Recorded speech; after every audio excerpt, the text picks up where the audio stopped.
ಯೇಸುವಿನ ನಾಮದಲ್ಲಿ ನಿಮ್ಮೆಲ್ಲರಿಗೂ ನನ್ನ ವಂದನೆಗಳು. ರೂತ್ ಚರಿತ್ರೆ. ಇಸ್ರೇಲ್ ನಾಡಿನಲ್ಲಿ ನ್ಯಾಯಸ್ಥಾಪಕರು ಆಳುತ್ತಿದ್ದಾಗ ಒಮ್ಮೆ ಕಠಿಣವಾದ ಬರಗಾಲವು ತಲೆದೋರಿತು. ಈ ಕಾರಣ ಜುದೈ ಪ್ರಾಂತ್ಯದ ಬೆತ್ಲೆಹೇಮ್ ಎಂಬ ಊರಿನವನೊಬ್ಬನು ತನ್ನ ಪತ್ನಿ ಮತ್ತು ಪುತ್ರರಿಬ್ಬರನ್ನು ಕರೆದುಕೊಂಡು ಮೊವಾಬ್ ಎಂಬ ನಾಡಿಗೆ ವಲಸೆ ಹೋದನು. ಅವನ ಹೆಸರು ಎಲಿಮೆಲ್ಕ್, ಅವನ ಪತ್ನಿಯ ಹೆಸರು ನವೋಮಿ. ಮೆಹಲೋನ್ ಮತ್ತು ಕಿಲ್ಯೋನ್ ಅವರಿಬ್ಬರು ಪುತ್ರರು.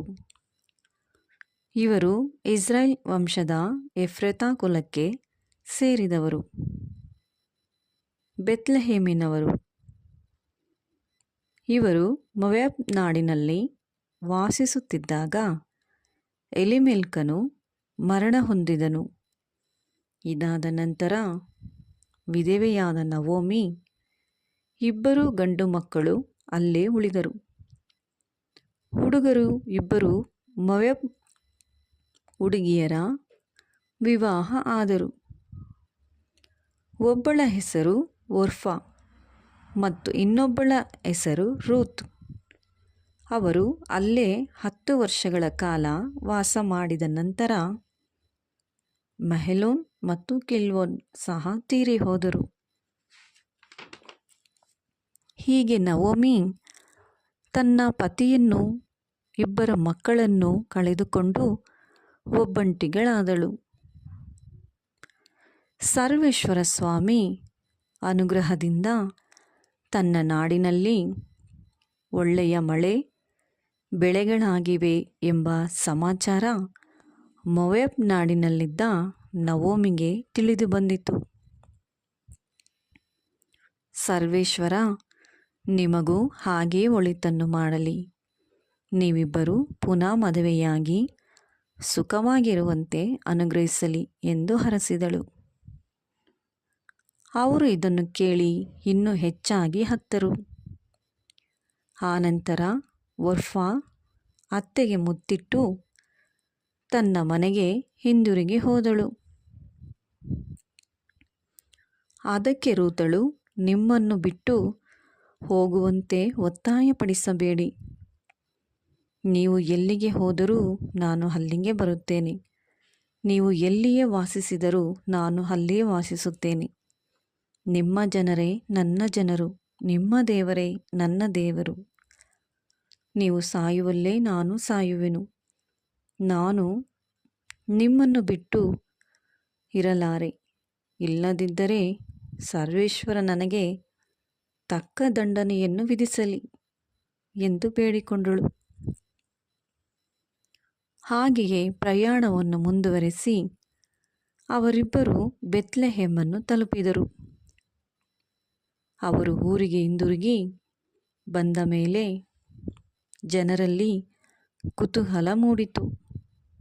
ಊರಿನ ಹೆಂಗಸರು ಈಕೆ ನವೋಮಿಯಲ್ಲವೇ ಎಂದು ವಿಚಾರಿಸತೊಡಗಿದರು. ಆಗ ಜವೆಗೋದಿಯ ಸುಗ್ಗಿ ಪ್ರಾರಂಭವಾಗಿತ್ತು. ನವೋಮಿಗೆ ಬೋವಜರು ಎಂಬ ನೆಂಟನು ಇದ್ದನು.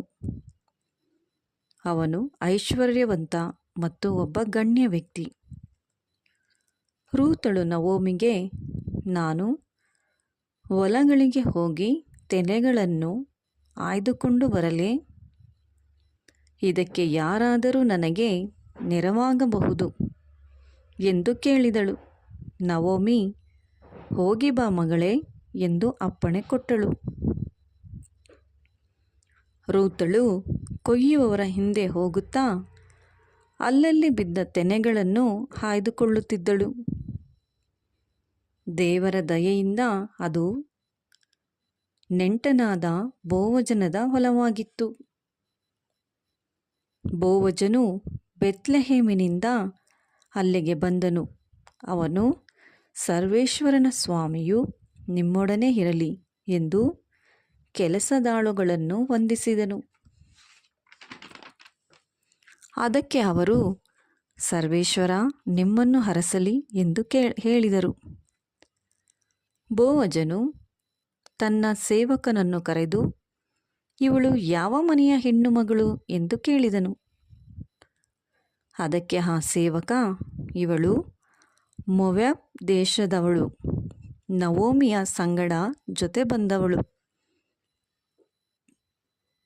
ಬೋವಜನು ರೂತಳಿಗೆ, ನೋಡಮ್ಮ, ಈ ಹೊಲವನ್ನು ಬಿಟ್ಟು ಮತ್ತೆ ಎಲ್ಲಿಯೂ ತೆನೆಯನ್ನು ಹಾಯಲು ಹೋಗಬೇಕಾಗಿಲ್ಲ.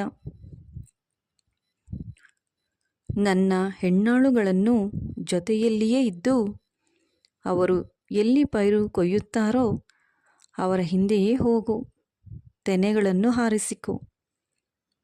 ಆಗ ರೂತಳು ಅವನಿಗೆ ಸಾಷ್ಟಾಂಗವಾಗಿ ಎರಗಿ ನಮಸ್ಕರಿಸಿ, ಒಡೆಯ, ನನ್ನ ಮೇಲೆ ಏಕೆ ಇಷ್ಟು ಕನಿಕರ?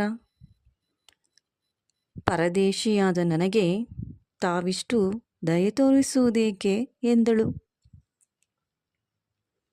ಅದಕ್ಕೆ ಬೋವಜನು, ನಿನ್ನ ಪತಿ ತೀರಿ ಹೋದ ಮೇಲೆ ನಿನ್ನ ಅತ್ತೆಗಾಗಿ ಮಾಡಿದ ಎಲ್ಲವನ್ನೂ ಕುರಿತು ಕೇಳಿದ್ದೇನೆ. ದೇವರು ನಿನಗೆ ತಕ್ಕ ಪ್ರತಿಫಲವನ್ನು ನೀಡಲಿ. ಇಸ್ರಾಯೇಲ್ ದೇವರಾದ ಸರ್ವೇಶ್ವರ ಸ್ವಾಮಿಯು ಆಶೀರ್ವಾದವನ್ನು ಅನುಗ್ರಹಿಸಲಿ ಎಂದನು. ಆಗ ಊಟದ ಸಮಯದಲ್ಲಿ ಬೋವಜನು ರೂತಳನ್ನು ಕರೆದು ರೊಟ್ಟಿಯನ್ನು ತೆಗೆದುಕೊಂಡು ದ್ರಾಕ್ಷಾರಸದಲ್ಲಿ ಅದ್ದಿ ತಿನ್ನು ಎಂದು ಮತ್ತೆ ಆಕೆಗೆ ಸುಟ್ಟ ತೆನೆಗಳನ್ನು ಕೊಟ್ಟನು. ಆತಳು ತೃಪ್ತಿಯಾಗಿ ಊಟ ಮಾಡಿ ಪುನಃ ತೆನೆ ಆರಿಸಿಕೊಳ್ಳಲು ಹೋದಳು. ಬೋವಜನು ತನ್ನ ಆಳುಗಳಿಗೆ, ಸಿವುಡುಗಳ ಮಧ್ಯದಲ್ಲೂ ಅವಳು ತೆನೆಗಳನ್ನು ಆರಿಸಿಕೊಳ್ಳಲಿ, ಅಡ್ಡಿ ಮಾಡಬೇಡಿ ಮತ್ತು ಅವಳನ್ನು ಗದರಿಸಬೇಡಿ. ನೀವು ಕೊಯ್ಯುವಾಗ ಕೆಲವು ತೆನೆಗಳನ್ನು ಕಟ್ಟುಗಳಿಂದ ಕಿತ್ತು ಕೆಳಗೆ ಹಾಕಿರಿ, ಅವಳು ಆಯ್ದುಕೊಳ್ಳಲಿ ಎಂದು ಆಜ್ಞೆಯಿಟ್ಟನು. ರೂತಳು ಸಾಯಂಕಾಲದವರೆಗೆ ತೆನೆಗಳನ್ನು ಆಯ್ದುಕೊಂಡಳು. ಅವನ್ನು ಬಡಿದಾಗ ಸುಮಾರು ಅರ್ಧ ಚೀಲದಷ್ಟು ಜವೆಗೋಧಿ ಸಿಕ್ಕಿತು. ಅದನ್ನು ತೆಗೆದು ರೂತಳು ಅತ್ತೆಗೆ ತೋರಿಸಿದಳು.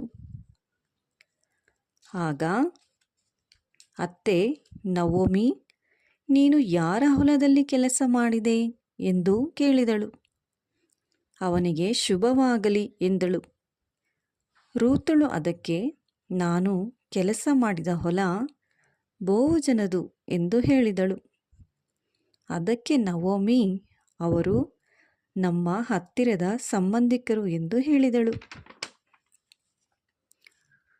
ಆಗ ನವೋಮಿ ರೂತಳಿಗೆ, ಮಗಳೇ, ನೀನು ಮತ್ತೆ ಗೃಹಿಣಿಯಾಗಿ ಸುಖದಿಂದ ಬಾಳುವಂತೆ ಏರ್ಪಾಟು ಮಾಡುತ್ತೇನೆ ಎಂದು ಹೇಳಿದಳು. ನೀನು ಹೇಗೆ ನಡೆದುಕೊಳ್ಳಬೇಕೆಂದು ನಾನು ನಿನಗೆ ಹೇಳುತ್ತೇನೆ ಎಂದಳು. ಅದಕ್ಕೆ ರೂತಳು ಒಪ್ಪಿದಳು. ಬೋವಜನು ತೃಪ್ತಿಯಾಗಿ ಊಟ ಮಾಡಿ ಜವೆಗೋಧಿಯ ರಾಶಿಯ ಬಳಿ ಮಲಗಿಕೊಂಡಿದ್ದನು. ರೂತಳು ನಿಧಾನವಾಗಿ ಅವನ ಬಳಿಗೆ ಹೋದಳು. ಅವನ ಪಾದದ ಮೇಲಿದ್ದ ಹೊದಿಕೆಯನ್ನು ಮೆತ್ತಗೆ ಸರಿಸಿ ಅಲ್ಲೇ ಮಲಗಿಕೊಂಡಳು. ರಾತ್ರಿಯಲ್ಲಿ ಅವನಿಗೆ ಥಟ್ಟನೆ ಎಚ್ಚರವಾಯಿತು. ಸ್ತ್ರೀ ಒಬ್ಬಳು ಪಾದದ ಬಳಿ ಮಲಗಿರುವುದನ್ನು ಕಂಡು, ನೀನು ಯಾರು ಎಂದು ಕೇಳಲು, ಒಡೆಯ, ನಾನು ನಿಮ್ಮ ದಾಸಿ ಎಂದು ಹೇಳಿದಳು. ರೂತಳು, ನೀವು ನನ್ನ ಹತ್ತಿರದ ನೆಂಟರಾಗಿರುವುದರಿಂದ ದಯವಿಟ್ಟು ನಿಮ್ಮ ಹೊದಿಕೆಯ ಅಂಚನ್ನು ನನ್ನ ಮೇಲೆ ಹಾಕಿ ಎಂದು ಕೇಳಿಕೊಂಡಳು. ಬೋವಜನು, ಮಗಳೇ, ಸರ್ವೇಶ್ವರ ನಿನ್ನನ್ನು ಆಶೀರ್ವದಿಸಲಿ. ನೀನು ಬಡ ಯೌವನಸ್ಥನಾಗಲಿ ಸಿರಿವಂತ ಯೌವನಸ್ಥನಾಗಲಿ ಹರಸಲಿಲ್ಲ. ರೂತಳು ಅತ್ತೆಯ ಬಳಿ ಹಿಂದಿರುಗಿ ಹೋದಾಗ, ನವೋಮಿ, ನೀನು ಹೋದ ಕೆಲಸ ಏನಾಯಿತು ಎಂದು ರೂತಳನ್ನು ಕೇಳಿದಳು. ಬೋವಜನು ತನಗೆ ಮಾಡಿದ್ದನ್ನು ತಿಳಿಸಿದಳು. ಬೋವಜನು, ನೀನು ಬರಿಗೈಯಲ್ಲಿ ಹೋಗಬೇಡ, 25 ಕೆಜಿ ಜವೆಗೋಧಿಯನ್ನು ಕೊಟ್ಟನು. ಇದಾದ ನಂತರ ಬೋವಜನು ರೂತಳನ್ನು ಮದುವೆಯಾಗಿ ಮನೆಗೆ ಕರೆದುಕೊಂಡು ಹೋದನು.